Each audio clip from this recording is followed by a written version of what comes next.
और स्त्री का नाम माता सदरूपा है। ये धरती के सबसे पहले स्त्री पुरुष है।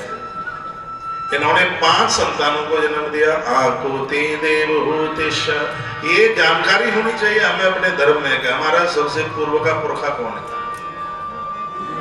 और इस महापुरुष ने एक अद्भुत ग्रंथ की रचना करी जिसका नाम पुराणों में आता है। तो इसका मतलब है कि पुराणों से भी और पहले का ग्रंथ है जिसका नाम है मनुस्मृति। आपके हाथ लगे तो पढ़ लीजिए। मैंने कोरोना काल में आपको 5-7 दिन मनुस्मृति सुनाई है। बहुत अद्भुत ग्रंथ है, पढ़ने के लायक है। एक एक बात को बहुत बारीकी से बताया।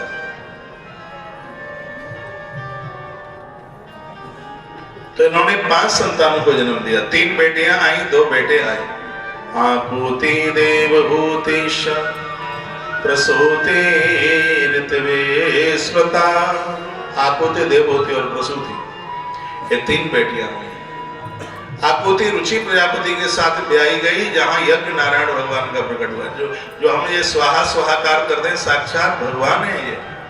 इनकी मैया का नाम है आकुति, पिताजी का नाम है रुचि, रुचि प्रजापति। उनके यहाँ यज्ञ नारायण भगवान प्रकट हुए, साक्षात भगवान विष्णु स्वरूप है। 24 अवतारों में इनका नाम आता है।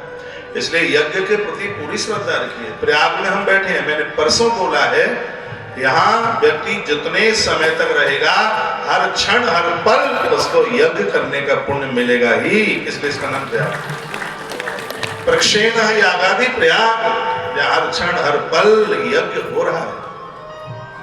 यहाँ आहुतियां डल रही हैं। जैसे वृंदावन में कथा भागवत कभी समाप्त नहीं होती। सुख तीर्थ में, सुख ताल में कभी भी भागवत विराम नहीं लेती। चित्रकूट अयोध्या में कथा कभी विराम नहीं लेती। उसी प्रकार से प्रयाग में यज्ञ कभी भी विराम नहीं लेता। इसलिए तो प्रयाग है। धरती का प्रथम यज्ञ जहाँ हुआ, प्र माने प्रथम, याग माने यज्ञ, जहाँ मृत्यु लोक में सबसे पहला यज्ञ हुआ उसका नाम है प्रयाग। और धरती पर जिन्होंने अग्नि को प्रकट किया उनका नाम है श्री भृगुजी महाराज, जो जमदग्नि के पिताजी थे, भगवान परशुराम के पुरखे थे। इनके द्वारा धरती पर अग्नि चल करके आई। बड़ी अद्भुत कथा है। यह जानकारी हमें होनी चाहिए। तो 3 बेटियां मनुजी महाराज की हुई, आकुति देवहूति और प्रसूति। और 2 बेटे हुए, एक का नाम है उत्तानपाद और एक का नाम है प्रियव्रती। ये वही माता देवहूति है जिसने 9 कन्याओं को जन्म दिया और 1 बेटे को जन्म दिया। कपिल भगवान माता देवहूति के पुत्र हैं। श्रीमद् भागवत जी में जिनकी चर्चा है, जिन्होंने साधु की परिभाषा बताई, संत हो अजात सत्रवाहा साधु।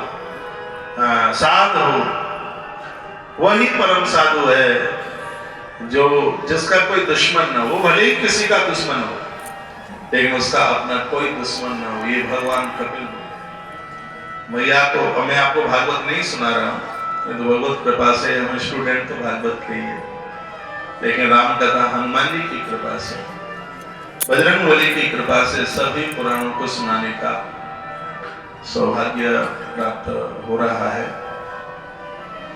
आज मैं कहीं किसी कार्यक्रम में गया, भगवान करे अभिमान ना आए, हम लोग पूर्ण रूप से बचने की कोशिश करते हैं।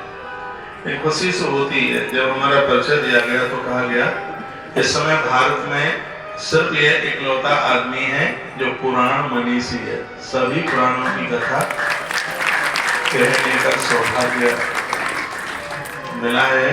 इस तरीके से हमारा परिचय दिया गया। इसमें अपना कुछ भी नहीं है, हनुमान जी की कृपा है, माँ शारदा की कृपा है। मैं माई को बहुत मानता हूँ। मेरी लक्ष्मी माँ गुस्सा ना हो, मैं माँ लक्ष्मी से भी ज्यादा मैं माँ सरस्वती को मानता हूँ। ये मैं बिल्कुल हृदय से बोल रहा हूँ। माई के प्रति मेरी भारी श्रद्धा है, बहुत ज्यादा। एक तो वो भगवती राधा रानी के कंठ से श्वास से प्रकट हुई है और हम राधा कृष्ण के पुजारी हैं। बहुत मैं वसंत पंचमी को बहुत मानता हूँ, माई को बहुत मानता हूँ। बड़ा भाग्य है तभी मैं भागवत कथा करके लौटा हूँ यहाँ, नहीं तो मैं पूरा महीने का ही यहाँ वास करता। सीधा बालाघाट क्षेत्र में बहुत बड़ा आयोजन था और आनंद है मेरे लिए कि माँ के महीने में उधर से भागवत की कथा करके लौटा। और यहाँ महादेव की कृपा से रामायण राम कथा सुनाने का सौभाग्य प्राप्त हो रहा है। तो याद रखिए, धरती पर 3 कन्याएं हुई। आकुति, देवहूति और प्रसूति। देवहूति को 9 कन्याएं हुई जिसे नवदा व्यक्ति कहते हैं। माता अनुसुईया, अरुंधति, ये सब यही की तो कन्या। उनका एक पुत्र हुए जिनका नाम है भगवान कपिल। इनका नाम कपिल क्यों है?